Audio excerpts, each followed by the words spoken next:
Learn Chinese? Well, what's the best way to do that? In this video, I interview Michael Hart, Vice Chairman of the Tianjin AmCham chapter, and he'll share how he learned Chinese. Coming up.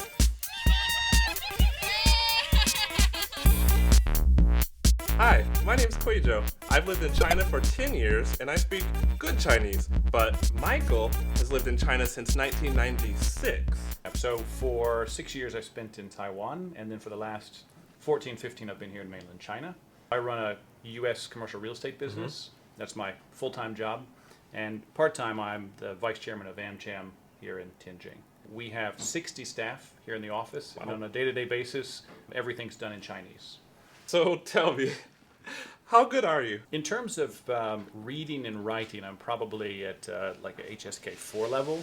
But in terms of speaking, basically, there's not much that I don't understand in Chinese. So we conduct all meetings with clients in Chinese. Really? It would be cool if you could talk a little bit about how Chinese helps you achieve your mission as the vice chairman of the Tianjin AmCham chapter, and maybe share a little more about just how much Chinese you use in the office. So, I mean, one of the things that I have to do, either for the chamber or for my company, is to go and introduce myself or my company or the chamber to the government.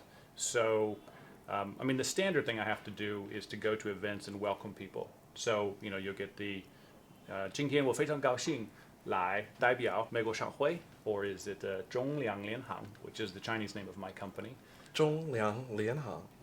Right, so 中粮联行. And then, you know, sometimes have to go through the services that we do. So in Chinese, we do 物业管理, 写字楼招商, 零售招商, 物流, which logistics. Logistics. Yep. Wow, very good. Come on, I've been studying a little bit too.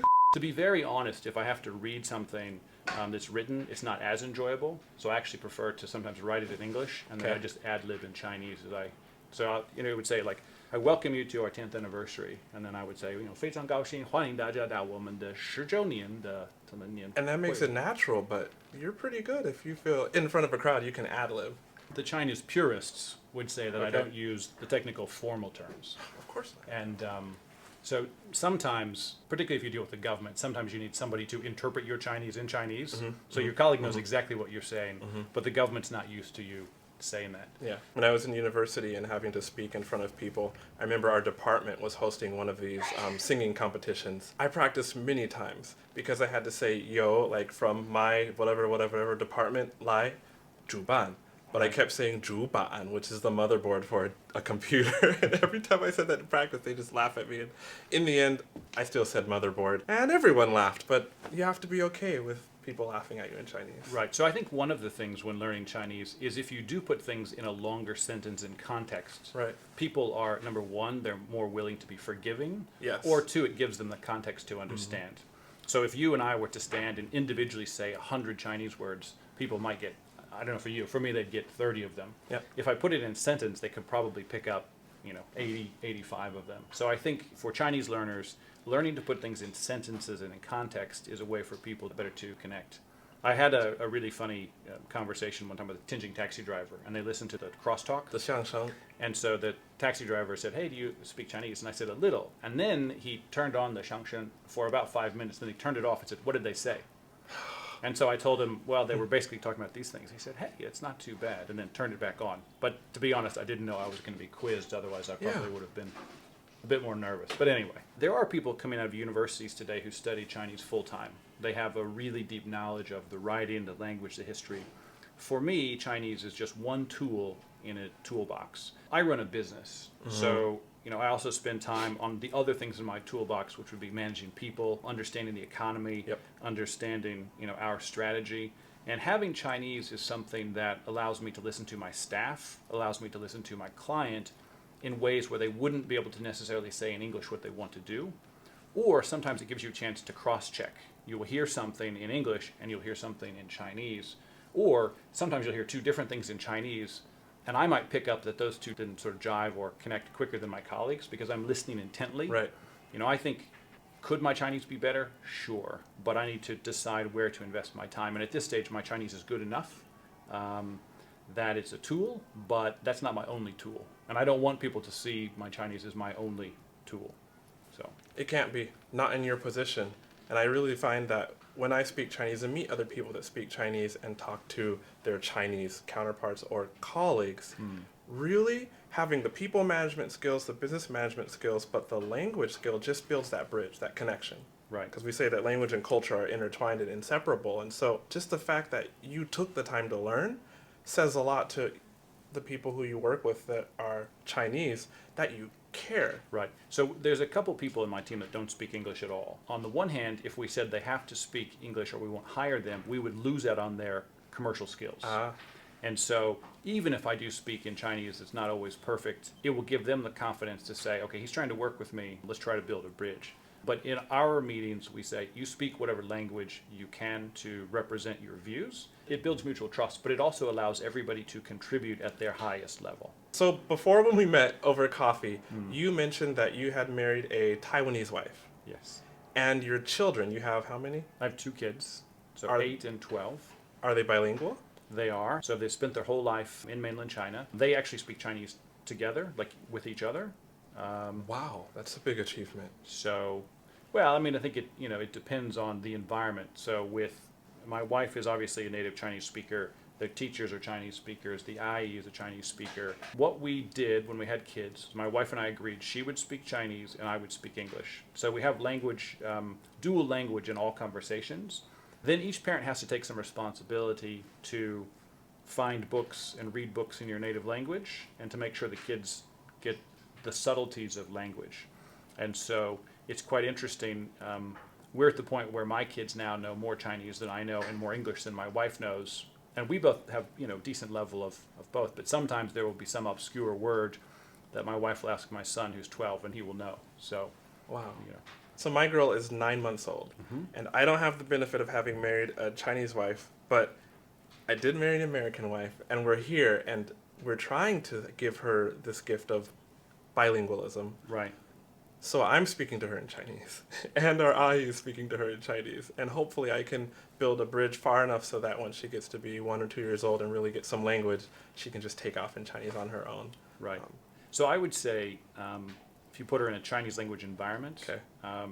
Say at preschool, Yeah. that'll be more powerful than anything you can do to her. No offense to you, but I mean, she's surrounded by Chinese kids. Right. Also, I think at some stage, making sure you get the right Chinese books so that she's reading the same books that her Chinese counterparts would be reading, then she'll pick up a lot of the nuances of literature and stories that, at least I wouldn't know to suggest. So I think each person has to go with their own language, which normally is kind of a natural thing, focusing on making sure the kids have stories that you read to them and tell them, so they're naturally showing an interest, and you use that, you're investing that time with your kids. I think plopping them in front of a TV screen to let them watch some language, I don't think that's... Does not work. You are correct. So in your opinion, what is the best way to learn Chinese? Okay, so I'll tell you what worked for me. Okay. And I think maybe that's the best way, is to figure out what works best for you. So for example, I love to listen. So in the old days, I used to have a cassette tape that went with my book, and I would listen to them over and over and over again and slowly build up an understanding of what was being done. Cassette tape. I listen to cassette tapes too, so keep going. For those of you who don't know what a cassette tape is, I'll put a graphic on the screen. One of the other things that I should have done more of was worked on pronunciation. A lot of people would say to me, oh, I'm sure you learned your language from your wife. The truth is my wife had very little to do with my Chinese learning. I've taken a lot of, particularly in the early days, took classes outside, group classes, and also one-on-one classes. And so I think mixing things up. So self-study with listening for me, Okay. a little bit of reading, taking classes with groups, and then one-on-one. I find if you take classes with a group of foreigners, some of them will have learned some words you don't know and they'll be using them, and it's There you easier to go. then ask them, say, hey, what was that you used? Yeah. I had a really intense class where we had a teacher that would spend the whole time writing new words on the board, and we could barely keep up. And there was one kind of less developed learner in the front, and we called him Speed Bump, because he would slow the teacher down. He would stop and ask questions that we knew the answer to, Okay. but we would let him ask anyway so we could catch up on Sure, writing. sure. And I would say, don't ever feel like it's a shame to go back and repeat. I was in a class one time with some Japanese guys, and they were really intimidating, and they were really good. And then later I found out this was the 3rd time they had taken that class. Probably the most important thing is to set up a regime. So, I'm going to do, whether, in the morning practice or twice a week classes or whatever, but to make sure that you are getting it into your day, because it's pretty easy to set off set aside learning because it's not always fun or easy. I tell people this is not Spanish.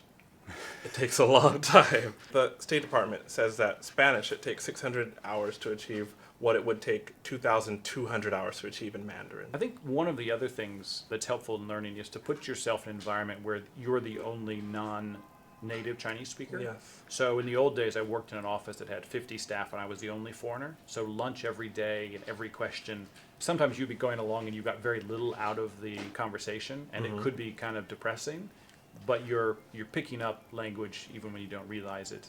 I've cried in situations like that in the beginning because it's hard. Right. The conversation is changing every moment as soon as somebody inserts their own opinion. A lot of people say things different ways. So, the classic, I think you and I talked about this, but I remember one time I learned, do you understand? And it was the classic, 你听得懂吗? And I got that, okay, 你听得懂吗? 你懂. And then somebody throughout they were talking and they said, 了解吗? And I said, what? And oh, 了解. And then I worked out that there's, 你了不了解? 有没有明白? 听得懂? And then, there's multiple ways to say similar things, Yep. which in some ways could be frustrating. Why don't you just say it the way that I have learned it? In the book.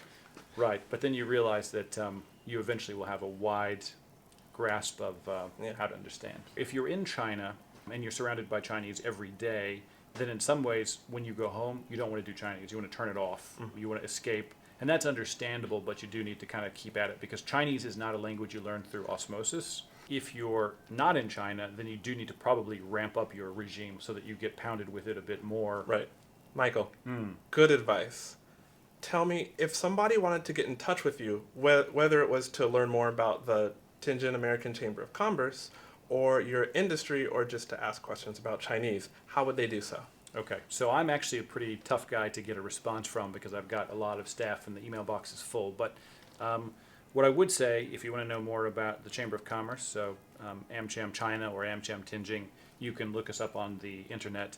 And actually, that group is full of professionals who are focused on China and focused on business and a variety of industries. So if you're in China, in the China sphere, I would say get involved in AmCham. It's a great way to connect with people. AmCham, for me, does three things. One, it's a government advocacy group. So every year we publish a white paper about all kinds of topics for China. It's to advocate to the U.S. government. Please take these positions on China. Please don't take these. Okay. It's also to advocate to the Chinese government. You could do these things, which would help U.S. businesses in China, but would also help the Chinese economy. So government advocacy. The second one is professional development. So getting people together. So actually next month, I'll be speaking at a chamber event talking about the real estate market. The following month, it'll be somebody talking about aerospace, and the next week, hotels. And the third thing is just socialization. One thing that I could say from the U.S. point of view is the U.S. has a lot of community groups. So I would say wherever you are, whether you're in China or in the U.S., invest in a community group that you like, and you'll get a lot more out of it. That's what AmCham has been for me. I work for a commercial real estate company called JLL, Jones Lang LaSalle, JLL.com. So if you have commercial real estate needs, you can look us up. More than anything, invest in yourself with your Chinese, invest in your people, and back in your community. Michael Hart, thank you for your time. What he said was good. Take it to heart. Pun intended. So this is Kuijo from elementarychinese.com. Good study. Day up. All right, that's a wrap. Want more?